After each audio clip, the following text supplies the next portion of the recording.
Dear students, MCQ solve master ক্লাসে তোমাদের সবাইকে ওয়েলকাম ব্যাক। তো আজকে আমাদের এটা হচ্ছে চ্যাপ্টার 7 এর উপরে করা সেকেন্ড ভিডিও। এখানে আমরা এমসিকিউ 31 থেকে 60 পর্যন্ত যাব। তো আশা করি তোমরা মনোযোগ দিয়ে দেখবে। So let's go. 31 নম্বরে বলা হয়েছে যে কোনটা হচ্ছে তোমার নন রেডক্স বিক্রিয়া। এখানে মোট 4টা বিক্রিয়া দেখতে পাচ্ছ। তো এটা সরাসরি বই থেকে এসছে, তোমরা এখানে খেয়াল করো। তোমাদের বইয়ে তোমরা জানো দুই রকমের বিক্রিয়াকে নন রেডক্স বলা হয়েছে, একটা হচ্ছে প্রশমন, একটা হচ্ছে অধঃক্ষেপণ।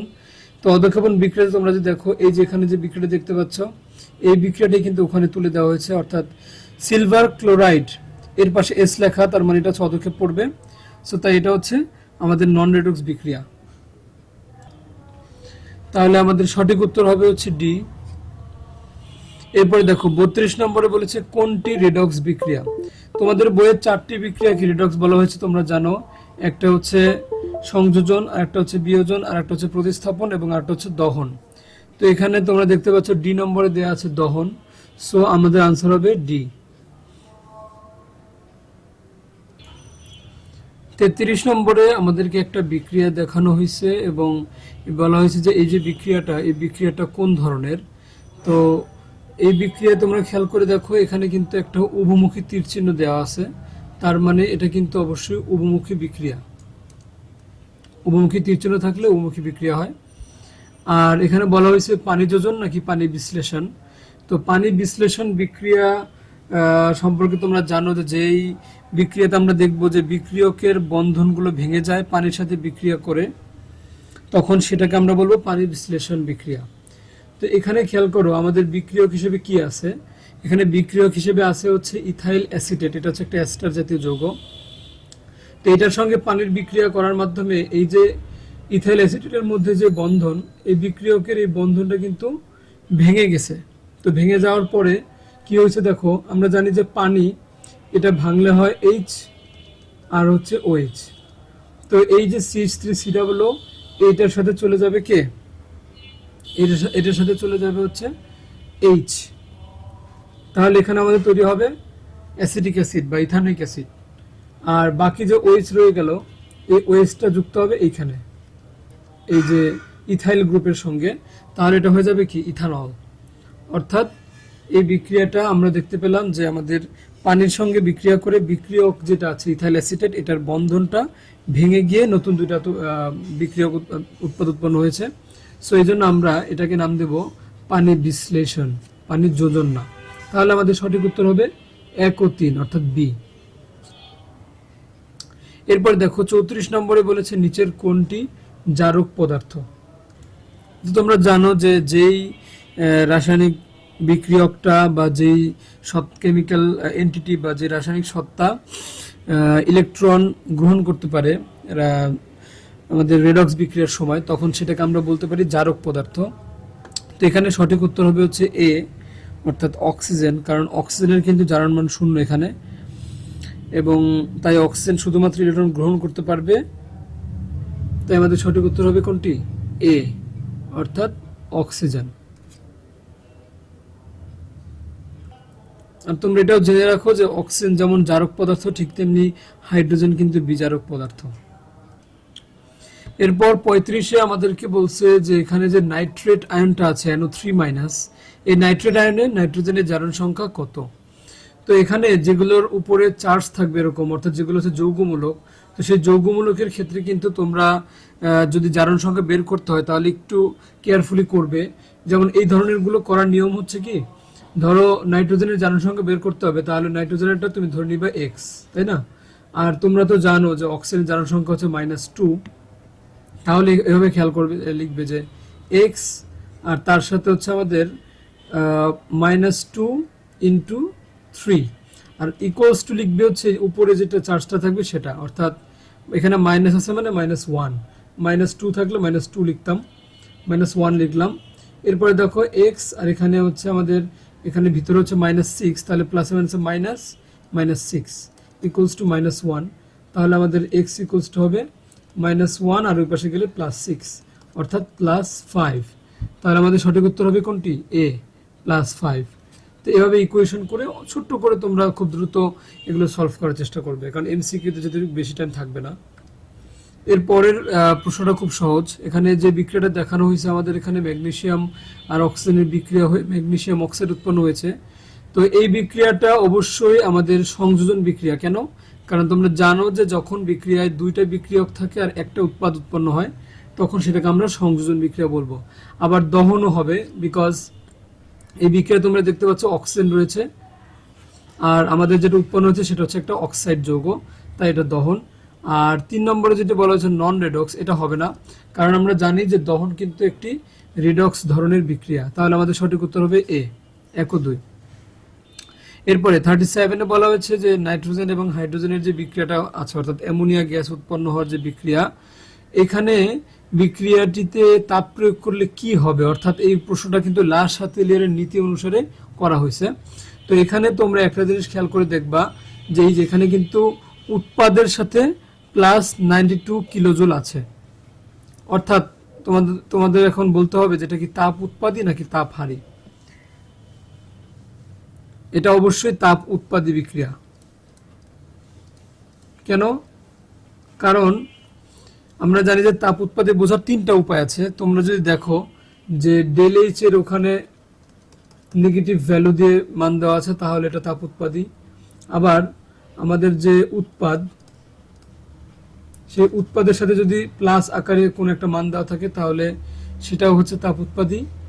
অথবা আমাদের যদি বিক্রিয়কের সাথে মাইনাস দিয়ে আমাদের কোনো একটা তাপের মান লেখা থাকে, তাহলে সেটাও কিন্তু তাপ উৎপাদী বিক্রিয়া। ঠিক এর অপোজিট গুলো হবে তাপ হারি বিক্রিয়া। তো এখন এই তাপ উৎপাদী বিক্রিয়াটা আগে তোমরা এটা এনশোর করবে যেটা তাপ উৎপাদী নাকি তাপ হারি। এরপরে আমরা আসলে সিদ্ধান্ত নেব যে তাপ প্রয়োগ করলে কি হবে। তো লা শাতেলিয়ারের প্রিন্সিপাল অনুসারে তোমরা জানো যে আমাদের সাম্যাবস্থা বজায় রাখার জন্য যদি তাপ প্রয়োগ করা হয়, অর্থাৎ তাপ প্রয়োগ করে তাপটা আমরা বাড়ানোর চেষ্টা করি, তাহলে বিক্রিয়াটা এমন দিকে যাবে যেই দিকে গেলে তাপ কমবে, অর্থাৎ তাপ হ্রাস পাবে। যেন এই যে তাপ পরিবর্তন করার চেষ্টা করলাম, এই পরিবর্তনের ফলাফলটা যেন নালিফাই হয়ে যায় বা প্রশমিত হয়ে যায়। তো দেখো এই বিক্রিয়া আমরা দেখতে পেলাম যেটা হলো তাপ উৎপাদী বিক্রিয়া, অর্থাৎ এই বিক্রিয়াটা যখন সামনের দিকে যাবে তখন হচ্ছে তাপ উৎপন্ন হবে, আর যখন পিছনের দিকে যাবে তখন হচ্ছে তাপ হারাবে।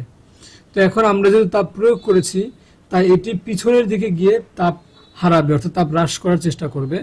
তাহলে আমাদের যে সঠিক উত্তর সেটা হবে যে বিক্রিয়াটা পেছনের দিকে যাবে, রাইট। এবং পেছনের দিকে গেলে যেটা হবে, দেখো এই নম্বরে যেটা বলেছে যে উৎপাদ হ্রাস পাবে, অর্থাৎ একটা বিক্রিয়া যদি সামনের থেকে পেছনের দিকে যায়, অর্থাৎ বোঝানো হয় যে উৎপাদ থেকে বিক্রিয়কে কনভার্ট হয়, তো সেক্ষেত্রে কিন্তু উৎপাদের পরিমাণটা আলটিমেটলি কমে যাবে। সো আমাদের এখানে যে অপশনটা, এটা কিন্তু একটু ট্রিকি ভাবে দেওয়া হয়েছে, সো এটা বুঝে আনসার করার চেষ্টা করবে যে উৎপাদ হ্রাস পাবে। আর যদি আমরা দেখতাম যে এটা সামনের দিকে যেত, তাহলে আমাদের আনসার হতো উৎপাদ বৃদ্ধি পাবে। এরপরের প্রশ্নটাও সহজ, 38, নিচের কোনটি নন রেডক্স বিক্রিয়া? আইদার এটা প্রশমন না হয় অধক্ষেপণ, যে কোনো একটা বিক্রিয়া থাকলে আমরা সেটা দাগাবো। সো এখানে আমরা প্রথমে দেখতে পাচ্ছি যে আমাদের হাইড্রোক্লোরিক অ্যাসিড এবং সোডিয়াম হাইড্রোক্সাইডের যে বিক্রিয়াটা, অর্থাৎ তীব্র অ্যাসিড এবং তীব্র ক্ষারের যে প্রশমন বিক্রিয়া, সেটা দেওয়া আছে। তাই আমাদের সঠিক উত্তর হবে হচ্ছে এ। ওকে, সো 39 নম্বর কোশ্চেনটা খুব ইম্পর্টেন্ট, ভালো করে খেয়াল করো। এখানে আমাদের একটা পাত্রে বলা হয়েছে যেখানে হাইড্রোক্লোরিক অ্যাসিড আছে এবং আর আছে কোনটি, আর আছে ডিমের খোসা। সেটা কিন্তু খুব ইন্টারেস্টিং যে এরকম কিছু উপাদানের নাম বলে দেয়। তো ডিমের খোসার মেইন উপাদান কি সেটা কিন্তু এখানে ইন্ডিকেট করেছে, সেটাই তোমাদের দরকার হবে। তো তোমরা জেনে রাখো যে ডিমের খোসার মধ্যে মূলত থাকে ক্যালসিয়াম কার্বনেট, অর্থাৎ যেটাকে আমরা এমনিতে চুনা পাথর এর মূল উপাদান বলি, সেই সেম জিনিসটাই থাকে ডিমের খোসায়। সো তাহলে এখানে এই যে হাইড্রোক্লোরিক অ্যাসিডের সঙ্গে যে ডিমের খোসার বিক্রিয়া, তাহলে বিক্রিয়াটা হবে অনেকটা এরকম যে ক্যালসিয়াম কার্বনেটের সঙ্গে হাইড্রোক্লোরিক অ্যাসিড বিক্রিয়া করলে আমরা জানি যে ক্যালসিয়াম ক্লোরাইড, পানি আর হচ্ছে কার্বন ডাইঅক্সাইড গ্যাস উৎপন্ন হয়। তো যে কোনো মনে রাখবে যে কোনো কার্বনেট যুক্ত যৌগ যদি অ্যাসিডের সঙ্গে বিক্রিয়া করে, তাহলে অবশ্যই যে গ্যাসটা উৎপন্ন হয় সেটার নাম হচ্ছে কার্বন ডাইঅক্সাইড গ্যাস। সো এখন আমাদেরকে জিজ্ঞেস করেছে এই পাত্রে উৎপন্ন গ্যাসটা কি অম্লধর্মী কিনা। তোমরা জানো যে কার্বন ডাইঅক্সাইড গ্যাস কিন্তু অবশ্যই একটা অম্লধর্মী গ্যাস, তাহলে এটা আমাদের সঠিক তাহলে আমাদের 1 নম্বরটা সঠিক।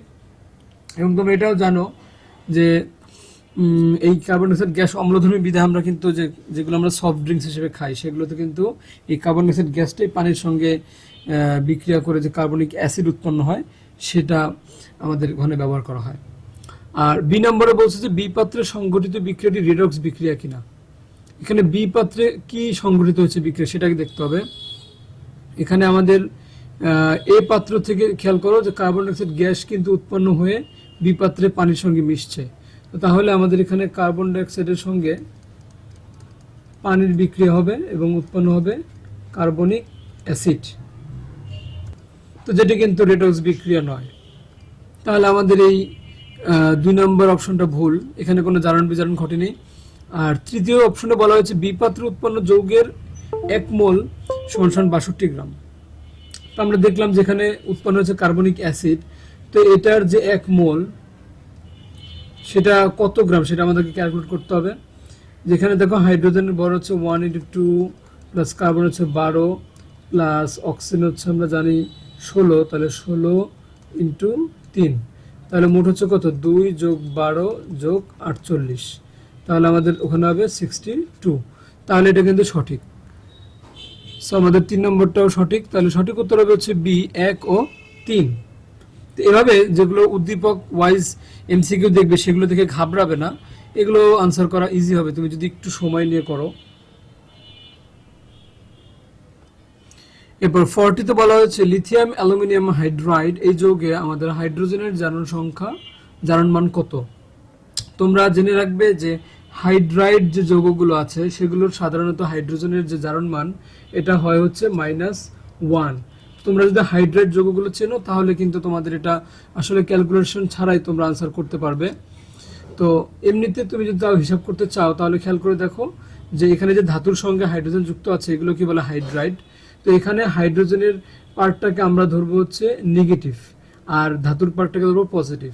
তো এখানে দেখো অ্যালুমিনিয়াম আছে হচ্ছে তোমার +3 আর ওখানে লিথিয়াম আছে হচ্ছে +1, তাহলে মোট কত হলো +4।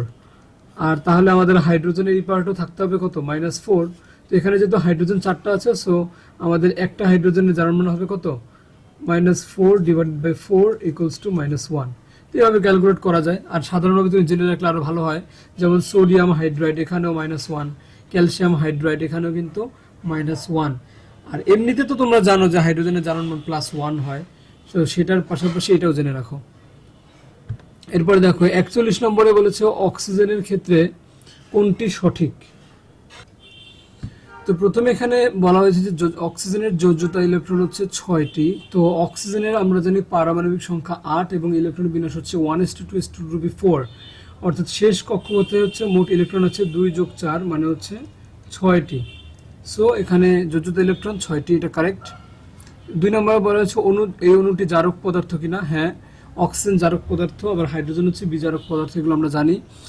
আর এই অণুতে বন্ধন জোড় ইলেকট্রন 2টি, এটা সঠিক কিনা। তোমরা জানো যে অক্সিজেন অণুতে ডাবল বন্ড থাকে, দ্বিবন্ধন। সো এক্ষেত্রে স্ট্রাকচারটা দ্বারা হচ্ছে এরকম, এটা তোমরা চ্যাপ্টার 5-এ হয়তো শিখেছো। তো সেখানে তার মানে এখানে দেখো বন্ধন জোড় ইলেকট্রন মানে এখানে এই 1 জোড়া আর এই 1 জোড়া, মোট 2 জোড়া ইলেকট্রন কিন্তু বন্ধনের মাধ্যমে আবদ্ধ আছে। সো তাই আমাদের বন্ধন জোড় ইলেকট্রন হবে 2টি। বন্ধন জোড় অনেকে মনে করে যেখানে লেখা ভুল কিনা, না, এখানে বন্ধন জোড় যেহেতু বলা হয়েছে তার মানে এখানে 2 জোড়া ইলেকট্রনকে ইন্ডিকেট করেছে। সো তাহলে আমাদের কারেক্ট আনসার হবে হচ্ছে ডি 1 2 3। 42 নম্বরে বলা হয়েছে যে এখানে যে বিক্রিয়াটা আমরা দেখতে পাচ্ছি সোডিয়াম ক্লোরাইড এবং সিলভার নাইট্রেটের মধ্যে, সো এই বিক্রিয়ার ক্ষেত্রে দর্শক আয়ন কারা আসলে। তো এখানে সঠিক উত্তর যেটা হবে সেটা হচ্ছে সোডিয়াম আয়ন এবং নাইট্রেট আয়ন, এরা হচ্ছে দর্শক আয়ন। কেন? কারণ এই বিক্রিয়ার ক্ষেত্রে সোডিয়াম এবং নাইট্রেট আয়ন দুটা বিক্রিয়ার শুরুর আগে যেভাবে ছিল দ্রবণে দ্রবীভূত অবস্থায় অ্যাকুয়াস, আবার যখন উৎপন্ন হলো বিক্রিয়ার পরে তখনও তারা অ্যাকুয়াস অবস্থাতেই থাকে, আলাদা আয়ন হিসেবে থাকে। কিন্তু এখানে মেইন আসলে বিক্রিয়াটা ঘটে সিলভারের মধ্যে এবং এই ক্লোরিনের মধ্যে। তাহলে উৎপন্ন হয় সিলভার ক্লোরাইড এবং এটা তোমরা জানো যে অধক্ষেপ, এটা পাত্রের তলায় অধক্ষেপ হিসেবে জমা হয়। সো এই জন্য আমাদের সঠিক উত্তর হবে হচ্ছে সোডিয়াম আয়ন এবং নাইট্রেট আয়ন, কারণ এরা দর্শক আয়নের ভূমিকায় থাকে। এরপর 43-এ বলা হয়েছে যে ম্যাগনেসিয়াম নাইট্রেট এটাতে তাপ দিলে আমরা জানি ম্যাগনেসিয়াম অক্সাইড উৎপন্ন হয়, অক্সিজেন উৎপন্ন হয় এবং আরেকটি যৌগ উৎপন্ন হয়। এখানে এই এ যৌগটি কি সেটি জানতে চাওয়া হয়েছে। তো এই বিক্রিয়াটা যদি আমরা লিখি তাহলে সেটা হয় এরকম যে ম্যাগনেসিয়াম নাইট্রেট থেকে ম্যাগনেসিয়াম অক্সাইড উৎপন্ন হয়, অক্সিজেন উৎপন্ন হয় এবং আর একটা যেটা উৎপন্ন হয় সেটা হচ্ছে নাইট্রোজেন ডাইঅক্সাইড। তাহলে আমাদের এখানে সঠিক উত্তর হবে হচ্ছে এ, নাইট্রোজেন ডাইঅক্সাইড NO2। আর 44-এ যেটা বলা হয়েছে এটা এর আগেও হয়তো আসছিল যে পটাশিয়াম পারম্যাঙ্গানেট যে যৌগ, এখানে ম্যাঙ্গানিজ এর জারণ সংখ্যা কত। তো KMnO4, এটা তোমরা জানো যে অক্সিজেন যেহেতু আছে, সো আমরা অক্সিজেনের সাইডটাকে আমরা নেগেটিভ ধরবো। তো এখানে -2 × 4 অর্থাৎ -8 আছে, তাহলে আমাদের এই দুইটা মিলে +8 বানাতে হবে। তো এই প্লাস সেমনি তোমরা জানো যে পটাশিয়াম কিন্তু এখানে কন্ট্রিবিউট করবে হচ্ছে +1, সো তাহলে আমাদের +8 হওয়ার জন্য ম্যাঙ্গানিজের এখানে কন্ট্রিবিউট করতে হবে +7। সো এখানে কারেক্ট আনসার হচ্ছে ডি, +7। তো এই টাইপের অনেক যৌগ কিন্তু আমাদের বোর্ডে বারবার এসছে এবং এগুলো কিন্তু খুবই কমন। সো এগুলো কিন্তু আমাদের আসলে করতে করতে এমনিতেই মুখস্থ হয়ে যাওয়ার কথা। তোমরা চেষ্টা করবে যতটুকু পারবে সময় বাঁচানোর চেষ্টা করবে এমসিকিউ সলভের সময়, বিকজ সময় কিন্তু আসলে বেশি থাকে না। সো যে যত স্মার্টলি এগুলো ডিল করতে পারবে তার কিন্তু আনসারটা কমপ্লিট করার মানে সম্ভাবনা তত বাড়বে এবং সে খুব সুন্দরভাবে কিন্তু আনসারগুলো সব শেষ করতে পারবে। সো 45 নম্বরে আমাদের বলেছে যে হেবার প্রণালীতে অ্যামোনিয়া উৎপাদনের সময় প্রভাবক হিসেবে কি ব্যবহৃত হয়। এটার সঠিক উত্তর হবে হচ্ছে আয়রন চূর্ণ। এখন এই হেবার বস প্রণালী বা হেবার প্রণালী যেটা, এটা হচ্ছে মূলত তোমাদের বইয়ে তোমরা দেখবে যে লাসাত্তিরের নীতির ওখানে দেওয়া আছে।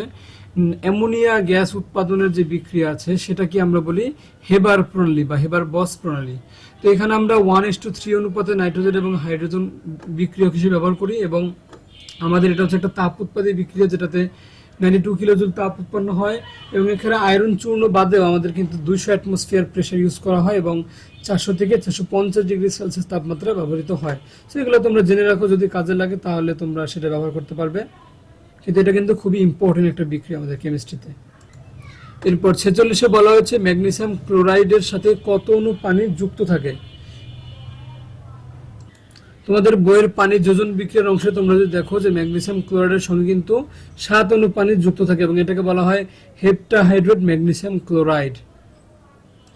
তাহলে আমাদের সঠিক উত্তর হবে হচ্ছে অপশন সি, 7। এরপরে 47-এ বলেছে সিলিকন ক্লোরাইডের সঙ্গে পানির বিক্রিয়া। এখানে সিলিকন হাইড্রোক্সাইড উৎপন্ন হয়েছে এবং হাইড্রোক্লোরিক অ্যাসিড উৎপন্ন হয়েছে। তো এই বিক্রিয়াটি কোন শ্রেণীর? এই সঠিক উত্তর হবে হচ্ছে আর্দ্র বিশ্লেষণ বিক্রিয়া বা পানি বিশ্লেষণ বিক্রিয়া। কেন? কারণ এই যেখানে দেখতে পাচ্ছ যে পানির অণু যেটা আছে H2O, এটা কিন্তু ভেঙে গিয়ে এর একটা অংশ অর্থাৎ হাইড্রোক্সিল আয়ন যেটা OH সেটা সিলিকনের সঙ্গে এখানে যুক্ত হয়েছে, আর অপর অংশ হচ্ছে ক্লোরিনের সঙ্গে হাইড্রোজেনটা যুক্ত হয়ে হাইড্রোক্লোরিক অ্যাসিড উৎপন্ন করেছে। অর্থাৎ এখানে পানির সঙ্গে সিলিকন ক্লোরাইডটা বিক্রিয়া করে এখানে বিক্রিয়কটা কিন্তু দুই ভাগে ভাগ হয়ে গিয়েছে এবং দুটো আলাদা উৎপাদ উৎপন্ন করেছে। সো এই জাতীয় বিক্রিয়াকে কিন্তু আমরা বলি আর্দ্র বিশ্লেষণ বিক্রিয়া এবং এই বিক্রিয়াটা কিন্তু তোমাদের বইয়ে হুবহু দেওয়াই আছে। এরপর 48-এ বলা হয়েছে এখানে একটা বিক্রিয়া আছে নাইট্রোজেন এবং অক্সিজেনের বিক্রিয়ায় উৎপন্ন হয়েছে নাইট্রিক অক্সাইড। তো এই বিক্রিয়াটিতে প্রভাব আছে কোনটির, কোন প্রভাব কোন নিয়ামকের? তো প্রথমে বলা হয়েছে যে এক নম্বরে ঘনমাত্রা।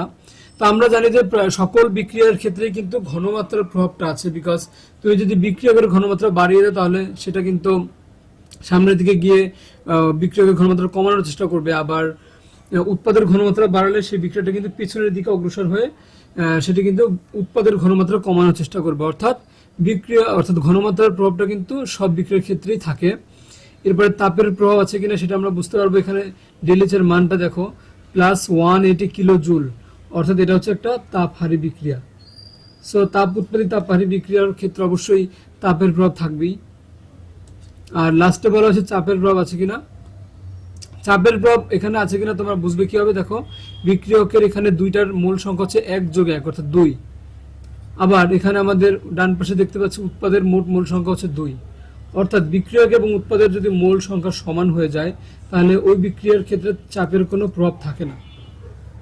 তো সুতরাং 3 নম্বর অপশনটা ইনকারেক্ট। তাহলে আমাদের সঠিক উত্তর হবে হচ্ছে এ 1 এবং 2।